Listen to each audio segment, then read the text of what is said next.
और welcome students, good afternoon everyone. Let's start our new class, है ना। हम देख रहे हैं बेटा मैकेनिज्म ऑफ मसल कॉन्ट्रैक्शन, है कि मैकेनिज्म कैसे होगा, कौन सा सिग्नल आएगा, और मैकेनिज्म का कॉन्ट्रैक्शन के लिए जो आप स्ट्रक्चर देखे एक्टिन और मायोसिन में, वहां पे आपने देखा एक्टिन में कि मायोसिन बाइंडिंग साइट है, मायोसिन में देखा कि एक्टिन बाइंडिंग साइट है। बट एक्टिन में जो मायोसिन बाइंडिंग साइट है वहां पे ट्रोपोनिन बैठा हुआ है ट्रोपोमाइसिन के साथ में, और ट्रोपोनिन का आई सब यूनिट ट्रोपोनिन आई वो मास्क करके रखा हुआ है किसको, मायोसिन बाइंडिंग साइट को एक्टिन में। तो ये जो ट्रोपोनिन सी है वहां पे, उसमें कैल्शियम बाइंड होने से मैं आपको बोला था कि इसका जो तीन सब यूनिट है टीपीसी, टीपीटी और टीपीआई, इसका कंफर्मेशन चेंज होगा और इनका पोजीशन चेंज होने के कारण में जो एक्टिन में मायोसिन बाइंडिंग साइट है वो एक्सपोज हो जाएगा। तो कैल्शियम आएगा कहां से, है ना। ये सब डिटेल हम जो देखेंगे मैकेनिज्म ऑफ मसल कॉन्ट्रैक्शन में देखेंगे, राइट। तो चलो हम स्टार्ट कर रहे हैं मैकेनिज्म ऑफ मसल कॉन्ट्रैक्शन। ये आपके पास सिग्नल आ रहा है, यहां से आपके पास ब्रेन से आ रहा है, ये है आपका मोटर न्यूरॉन, है ना। सिग्नल किससे आएगा बेटा, मोटर न्यूरॉन से आएगा, ठीक है। कभी कभार आपको जानबूझ के क्वेश्चन में लिख देगा सेंसरी न्यूरॉन, सेंसरी नहीं मोटर न्यूरॉन, सेंसरी न्यूरॉन से जाता है सिग्नल, ठीक है। ये आ रहा है ब्रेन से, मतलब कौन लेके आता है, मोटर न्यूरॉन। जैसे ही सिग्नल लेके आ रहा है मतलब एक्शन पोटेंशियल, है ना, एक्शन पोटेंशियल लेके आ रहा है। एक्शन पोटेंशियल को आप और क्या बोल सकते हो, इंपल्स बोल सकते हो। इंपल्स जैसे ही अराइव होगा कहां पे, साइनेप्टिक नॉब में। ये क्या है भैया, आपका एक्सॉन का, ये एक्सॉन है, एक्सॉन टर्मिनल, है ना।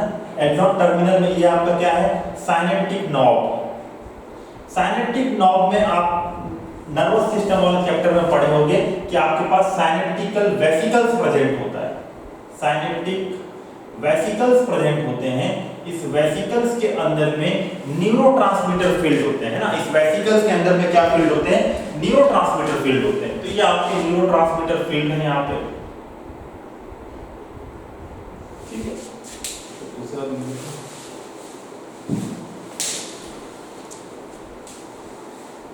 ये आपके न्यूरोट्रांसमीटर फील्ड है ऐसे।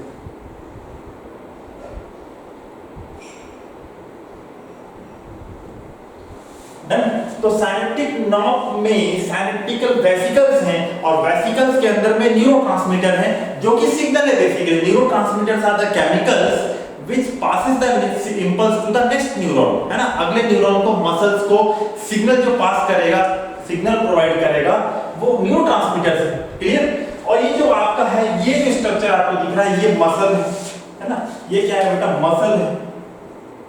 अगर ये मसल फाइबर है, मसल फाइबर बोलने से मसल का सेल को अपन क्या बोलते हैं, मसल फाइबर, है ना, मसल सेल।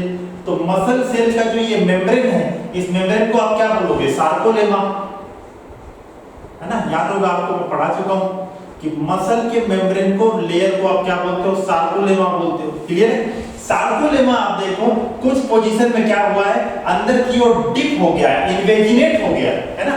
अंदर की ओर क्या हो गया, इन्वेजिनेट हो गया, डिप हो गया है, और कुछ टी शेप का स्ट्रक्चर बना रहा है। आप इसको ध्यान से देखो कि ये स्ट्रक्चर टी शेप का लगेगा कुछ इस तरीके से, है ना। तो ये टी शेप का जो स्ट्रक्चर बन रहा है सार्कोलेमा की इन्वेजिनेशन से, इसको आप बोलते हो टी ट्यूब्यूल, है ना। इसको आप क्या बोलते हो, टी ट्यूब्यूल, क्लियर। और ऐसे ही दो ट्यूब्यूल के बीच में आपके पास यहां प्रेजेंट है ना, यहां आपके पास प्रेजेंट है सार्कोप्लाज्मिक रेटिकुलम। ये ऐसे कुछ ये आपके बीच में यहां प्रेजेंट है सार्कोप्लाज्मिक रेटिकुलम, ठीक है। ये क्या है, सार्कोप्लाज्मिक रेटिकुलम, मतलब ये आपका मसल सेल का ईआर है, एंडोप्लाज्मिक रेटिकुलम, है ना। इसी को हम नाम बोलते हैं यहाँ पे sarcoplasmic reticulum, clear. Sarcoplasmic reticulum में कैल्शियम भरा हुआ होता है, दबा का यहाँ पे कैल्शियम भरा हुआ है, कैल्शियम आयन, है ना। इसीलिए इसको हम बोलते हैं स्टोर हाउस ऑफ कैल्शियम। आपको डायरेक्ट क्वेश्चन पूछेगा which is the store house of calcium in muscle, है ना, store house of calcium, clear. तो ये कौन होता है, सार्कोप्लाज्मिक रेटिकुलम होता है। ये स्ट्रक्चर आपका क्या है, ये टी ट्यूब्यूल है, या फिर से लिख लेते हैं टी ट्यूब्यूल, कहीं कंफ्यूजन नहीं होना चाहिए। और यहाँ पे आप देखो ये मसल सेल में ये आपका न्यूक्लियस है ना। न्यूक्लियस यहाँ पे क्या होता है बेटा, पेरीफेरी में होता है, बाउंड्री में होता है, पेरिफेरल न्यूक्लियस होता है ना। ये आप लिखिए पेरिफेरल न्यूक्लियस, पेरिफेरल न्यूक्लियस, ठीक है। और मसल सेल के अंदर ही बेटा आप पढ़े थे कि मायोफाइबर्स होते हैं, मायोफाइब्रिल्स, एक्टिन एंड मायोसिन। तो जो आप Z1 जेड लाइन, दो जेड लाइन के बीच स्ट्रक्चर बनाए थे, वो जो कॉन्ट्रैक्टाइल यूनिट बनाए थे सार्कोमियर, वो कहाँ है? इस मसल सेल के अंदर ही तो है ना, मसल फाइबर के अंदर। तो यहाँ हम हल्का सा बना लेते हैं ऐसे, ये दो जेड लाइन बन गया, ये आपका मायोसिन बना लो ऐसे, ठीक है। ये आपका एक्टिन हो जाएगा,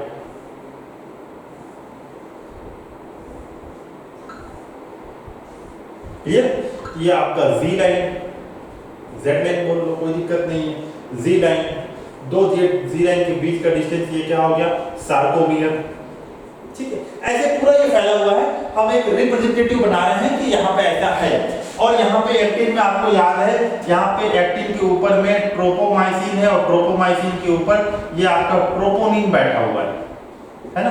और ट्रोपोनिन में आपको याद होगा 3 सब यूनिट है, टीपीआई, टीपीटी और टीपीसी, है ना। टीपीआई क्या कर रहा था? बाइंड कर रहा था किससे? आपके एक्टिन में जो मायोसिन बाइंडिंग साइट था उससे बाइंड कर रहा था। टीपीटी किससे बाइंड कर रहा था? ट्रोपोमाइसिन से। और टीपीसी किससे बाइंड करेगा? कैल्शियम से। और कैल्शियम के बाइंड होते ही इसमें पोजीशन में चेंज आएगा, और पोजीशन में चेंज आने से टीपीआई अपनी जगह से हट जाएगा, ट्रोपोमाइसिन को भी हटा देंगे वहां से। तो जो आपके एक्टिन में मायोसिन बाइंडिंग साइट है वो फ्री हो जाएगा, और मायोसिन बाइंडिंग साइट जैसे ही फ्री होगा, मायोसिन में एक्टिन बाइंडिंग साइट है वो आके मायोसिन एक्टिन से लग लेगा, है ना, पकड़ लेगा उसको। क्लियर है यहाँ तक? तो ठीक है, ये कैल्शियम यहाँ आना जरूरी है ना। इसका मतलब ये जो टीपीसी जो यहाँ बैठा हुआ है उसमें कैल्शियम आके लगेगा, तभी आगे का पूरा काम बनेगा कि मायोसिन एक्टिन से बाइंड होगा। क्लियर? तो वो कैल्शियम कैसे आएगा? वो सिग्नल कहाँ से मिलेगा? कैल्शियम कहाँ भरा पड़ा है आपके पास? सार्कोप्लाज्मिक रेटिकुलम में भरा पड़ा है। क्लियर है? आगे वापस आते हैं यहाँ पे, ये आपका मोटर न्यूरॉन सिग्नल लेके आ रहा है कि कॉन्ट्रैक्शन करना है, वॉलंटरी सिग्नल है स्केलेटल मसल में। तो ये मोटर न्यूरॉन सिग्नल लेके आया, कहाँ पहुंच गया? सिग्नल एक्शन पोटेंशियल इंपल्स पहुंच गया आपके पास कहाँ पे? साइनेप्टिक नॉब में। साइनेप्टिक नॉब में यहाँ पे जैसे ही सिग्नल आएगा, यहाँ पे एक चैनल होता है बेटा जिसको बोलते हैं calcium voltage gated channel, calcium voltage gated channel. ये चैनल ओपन हो जाएगा और कैल्शियम अंदर आ जाएगा, कैल्शियम अंदर आ जाएगा। कैल्शियम अंदर आने से साइनेप्टिकल वेसिकल क्या हो जाएंगे? फ्यूज हो जाएंगे। साइनेप्टिकल वेसिकल क्या हो जाएंगे? फ्यूज हो जाएंगे। फ्यूज हो जाएंगे तो फ्यूज होने से न्यूरोट्रांसमीटर जो साइनेप्टिकल वेसिकल्स में प्रेजेंट है वो रिलीज हो जाएगा बाहर की ओर। क्लियर है? बाहर रिलीज हो जाएगा। तो यहाँ पे आपके पास रिसेप्टर प्रेजेंट है सार्कोलेमा के ऊपर, एसिटिल कोलिन। ये इसका नाम क्या है बेटा? न्यूरोट्रांसमीटर का। यहाँ लिख देता हूं मैं, साइनेप्टिकल वेसिकल के अंदर न्यूरोट्रांसमीटर्स, है ना। इस न्यूरोट्रांसमीटर में भी यहाँ पे कौन है फिलहाल? एसिटिल कोलिन, ठीक है। ये है एसिटिल कोलिन है। डन? एसिटिल कोलिन रिलीज हो गया तो सार्कोलेमा के ऊपर में एसिटिल कोलिन का रिसेप्टर प्रेजेंट है, ऐसे करके ये रिसेप्टर प्रेजेंट है यहाँ पे, ठीक है। ऐसे रिसेप्टर प्रेजेंट है, रिसेप्टर प्रेजेंट है तो एसिटिल कोलिन रिसेप्टर में बाइंड हो जाएगा। ये बाइंड हो गया ऐसे करके, ठीक है। Acetylcholine binds to acetylcholine receptor, है ना। इसको आप क्या बोल लो? ACH रिसेप्टर, ठीक है। एसिटिल कोलिन को शॉर्टकट में लिख रहा हूं बेटा मैं, ACH, acetylcholine. Acetylcholine receptor से एसिटिल कोलिन बाइंड हो गया तो यहाँ पे क्या हो जाएगा? सार्कोलेमा मेम्ब्रेन में एक्शन पोटेंशियल पहुंच जाएगा, जिसको आप बोलते हो डीपोलराइजेशन ऑफ सार्कोलेमा। तो यहाँ पे क्या हो जाएगा? डीपोलराइजेशन ऑफ सार्कोलेमा, ठीक है।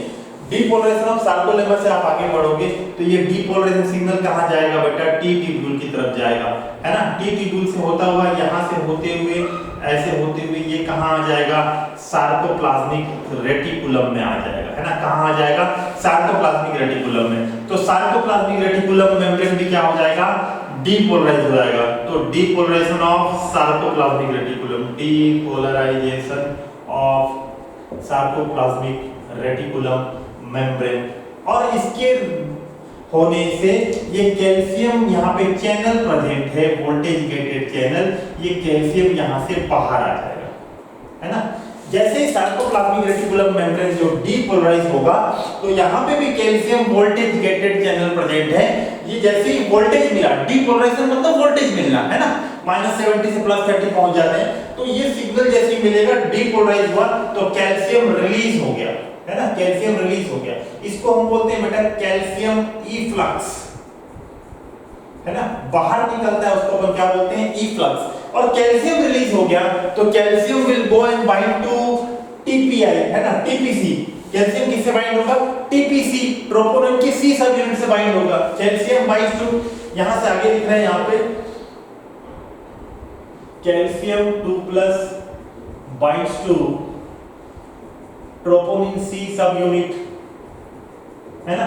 इससे क्या होगा, पोजीशन चेंज होगा, positional change of troponin I, है ना, एंड ट्रोपोमाइसिन, दोनों का पोजीशन चेंज हो जाएगा।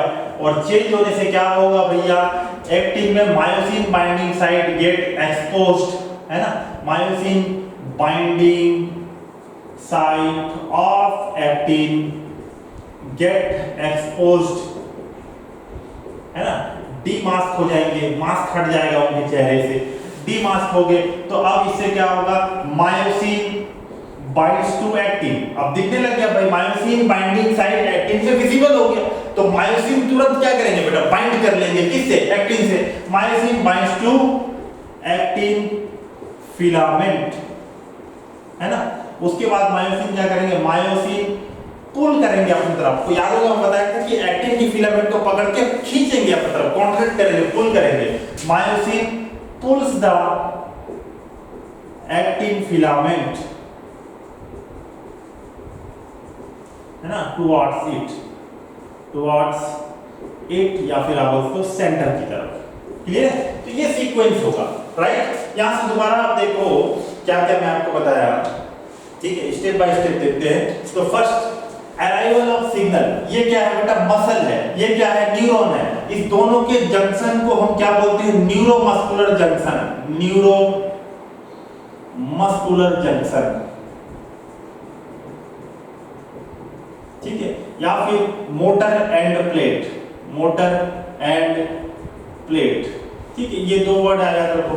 न्यूरोमस्कुलर जंक्शन में जैसे ही मोटर न्यूरॉन से सिग्नल आएगा, सिग्नल आने से साइनेप्टिक नर्व में calcium voltage gated channel open हो जाएंगे। इससे क्या होगा, कैल्शियम इन्फ्लक्स होगा साइनेप्टिक नर्व के अंदर, और कैल्शियम इन्फ्लक्स होने से साइनेप्टिकल वेसिकल्स जो अंदर प्रेजेंट है they will fuse with the synaptic nerve के मेम्ब्रेन से फ्यूज हो जाएंगे। और फ्यूज होने से जो उनके अंदर कंटेंट भरा पड़ा था न्यूरोट्रांसमीटर एसिटिलकोलिन का, they will get released at neuromuscular junction, वो रिलीज हो जाएंगे बेटा, है ना। और रिलीज हुए तो मसल सार्कोलेमा मेम्ब्रेन के ऊपर में इनके लिए रिसेप्टर प्रेजेंट है जो इनको लेने के लिए तैयार है, ठीक है। तो जैसे ये लिगेंड एसिटाइलकोलिन रिलीज हुआ, इसके रिसेप्टर में बाइंड हो गया, कौन, अपने रिसेप्टर में एसीएच रिसेप्टर में बाइंड हो गया एसिटाइलकोलिन। बाइंड होने से यहाँ पे sodium voltage gated channel open होता है, वो फिलहाल हमको लिगेंड गेटेड चैनल ओपन होता है, वो फिलहाल हमको नहीं देखना है यहाँ पे। तो जैसे ही बाइंड होगा तो ये जो सिग्नल लेके आ रहे थे वो सिग्नल यहाँ आ जाएगा सार्कोलेमा में। तो सार्कोलेमा मेम्ब्रेन क्या हो जाएगा, डीपोलराइज हो जाएगा।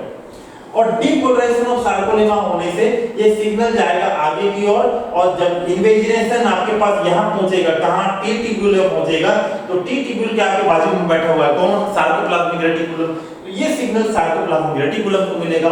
सार्कोप्लाज्मिक रेटिकुलम का मेम्ब्रेन क्या हो जाएगा, डीपोलराइज, और डीपोलराइज होने से वोल्टेज आ गया तो वोल्टेज गेटेड कैल्शियम चैनल यहाँ पे क्या हो जाएंगे, ओपन, और कैल्शियम का क्या हो जाएगा, इफ्लक्स। कैल्शियम आ गया मसल सेल के सार्कोप्लाज्मिक रेटिकुलम में, मसल सेल में बाहर आ गया। कहां से? सार्कोप्लाज्मिक रेटिकुलम के अंदर से बाहर आ गया। अब ये कैल्शियम बाहर में यहाँ पे कौन बैठे हैं? एक्टिन मायोसिन बैठे हैं। और एक्टिन के ऊपर कौन बैठा हुआ है? ट्रोपोनिन। और ट्रोपोनिन में भी एक सब यूनिट है ट्रोपोनिन सी, जो कैल्शियम से बाइंड करता है। तो कैल्शियम यहाँ पे फ्री मिल रहा है तो ट्रोपोनिन सी में बाइंड हो जाएगा, और बाइंड होने से ट्रोपोनिन का कंफर्मेशन चेंज होगा, पोजीशन चेंज होगा, और पोजीशन चेंज होने से एक्टिन के ऊपर जो मायोसिन बाइंडिंग साइट था वो खुल जाएगा, दिखने लगेगा, एक्सपोज हो जाएगा। एक्सपोज हो जाएगा तो मायोसिन आके बाइंड कर लेगा, मायोसिन बाइंड कर लेगा तो एक्टिन को पकड़ के खींचेगा and contraction will occur. Clear? ये है मैकेनिज्म मसल कॉन्ट्रैक्शन का। स्टेप बाय स्टेप आपको याद रखना है कि किसके बाद क्या हुआ है। क्लियर है? ठीक है। जैसे पहला arrival of signal at the neuromuscular junction by motor neuron, ठीक है। Second, release of neurotransmitter at the neuromuscular junction. Third, binding of neurotransmitter to the its receptor, है ना, binding of acetylcholine to acetylcholine receptor. चौथा, depolarisation of the sarcolemma membrane. Depolarisation signal moves and depolarisation of T tubule तक जाएगा and leads to the depolarisation of sarcoplasmic reticulum. Efflux of calcium. Efflux के बाद binding of calcium to troponin C, conformational change of the troponin and tropomyosin. Myosin binding site get exposed. Myosin binds to the actin and pulls the actin towards it, and contraction will take place. ये step by step याद रखना है। आपको jumble करके देगा, इधर उधर करके देगा, बोलेगा ऑर्डर बताओ सही है ना। मसल कॉन्ट्रैक्शन में ऑर्डर बताओ, आप सही ऑर्डर में अरेंज करो कि किसके बाद कौन सा स्टेप होगा। ये क्वेश्चन अगर बना लेते हो, अगर इसको पूरा स्टेप बाय स्टेप डायग्राम के साथ आपको याद है तो आराम से आप ऑर्डर को खींच लो, पकड़ लो। क्लियर? आगे देखते हैं कि मसल रिलैक्सेशन कैसे होगा। कॉन्ट्रैक्शन हो गया, कैल्शियम बाहर आ गया। अब कैल्शियम बाहर रहेगा तो ट्रोपोनिन सी के साथ हमेशा बाइंड रहेगा तो अब ट्रोपोनिन का कंफर्मेशन चेंज हो जाता है। तो वापस अगर आपको कॉन्ट्रैक्शन को रोकना है तो ट्रोपोनिन सी से कैल्शियम हटाना पड़ेगा ताकि वो अपने पोजीशन में वापस जाए और एक्टिन में जो मायोसिन बाइंडिंग साइट है उसको वापस ढक दे बेटा। क्लियर है? तो कैल्शियम तो जाना पड़ेगा। क्लियर है? तो कैल्शियम वापस जाएगा। पहली बात तो यहाँ पे देखो, ये न्यूरोट्रांसमीटर जो एसिटिलकोलिन है, इसके लिए आपके पास यहाँ लिखता हूं मैं रिलैक्सेशन। पहला काम तो एसिटिलकोलिन को आपको हटाना पड़ेगा ताकि सिग्नल आना बंद हो जाए। क्लियर है? सिग्नल बंद होगा तभी तो रिलैक्सेशन करोगे। तो एसिटिलकोलिन तो सिग्नल दे रहा था, इसको हटाना पड़ेगा। तो आपके पास एक एंजाइम है एसिटिलकोलिन एस्टरेज, है ना, एसिटिलकोलिन एस्टरेज ब्रेक्स डाउन, किसको ब्रेक डाउन करेगा बेटा? एसिटिलकोलिन को। ठीक है। सेकंड चीज क्या है? कैल्शियम को वापस भेजना पड़ेगा। तो यहाँ पे आपके पास कैल्शियम पंप लगा हुआ है। यहाँ क्या लगा हुआ है? कैल्शियम पंप लगा हुआ है। पंप लगा है मतलब अब देखो, जब भी वर्ड आएगा आपको चैनल में, प्रोटीन चैनल जो ये है, अगर पंप नाम बोल रहे हैं तो समझ जाओ कि एक्टिव ट्रांसपोर्ट है, एटीपी खर्चा करके वापस अंदर भेजेंगे। ठीक है? तो यहाँ पे क्या बोल रहे हो आप? Active transport. ठीक है? एक्टिव ट्रांसपोर्ट से कैल्शियम वापस अंदर जाएगा। ठीक है? कैल्शियम वापस अंदर जाएगा और कैल्शियम अंदर चले जाएगा तो सिग्नल भी खत्म हो जाएगा। क्लियर है? तो सेकंड आप लिखोगे कैल्शियम पंप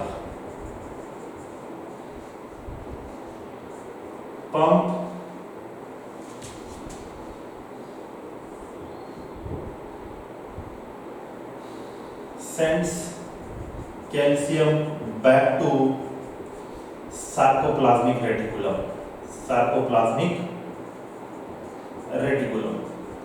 ठीक है?